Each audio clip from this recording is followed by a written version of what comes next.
This is the story of one of the boldest women in American history.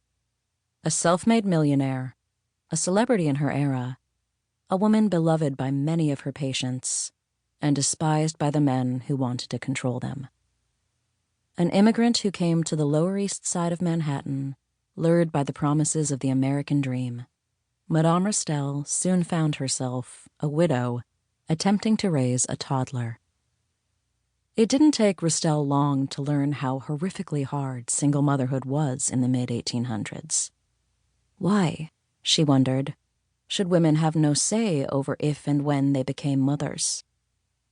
Before long, she was producing pills made of tansy seeds, which could induce miscarriage. Then she learned how to perform surgical abortions, offered on a sliding scale so as to accommodate poorer women, while still allowing her to amass a fortune. Restell's profession eventually took her from the fringes of Five Points to the heart of Fifth Avenue.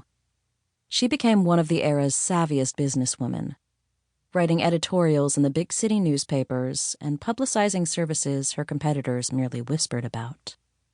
Her adversaries were at least as upset about the idea of a woman making that much money and consuming that much attention as they were about the very idea of abortion. Each time they advanced an argument decrying abortion, women would become prostitutes. Men wouldn't know if their wives had been faithful. The white race would be decimated. Madame Restell published another rebuttal. Her pen wasn't always enough to keep her on the right side of the law, but she didn't let that slow her down.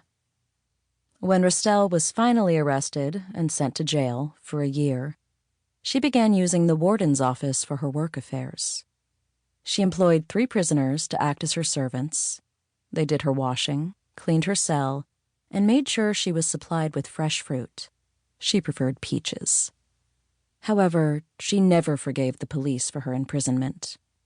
She later cut ties with her own daughter after said daughter, to her horror, married a cop.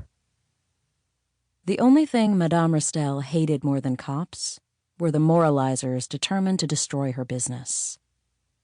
When the Catholic Church spoke out against her, she outbid the Archbishop of New York for the land he wanted to build his house on. There, she built a mansion, and from it she doled out birth control to her many patients. She did not ask for any man's opinion, for she was not interested in hearing it. Restell was a businesswoman, a scofflaw, an immigrant, and an abortionist. She made men really, really mad. She deserves a place in the pantheon of women with no fucks left to give.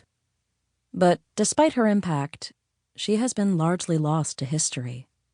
Most Americans don't know her name at all, and those who do have a less than accurate impression of who she was. Every existing record of her life reduces her somehow to only an activist, only a villain, only a campy showwoman, only the tragic victim hounded to death by Anthony Comstock. Madame Restell was so much more than any one thing. She was unrestrainable, unapologetic, a survivor, the kind of woman who has always existed in America and always will.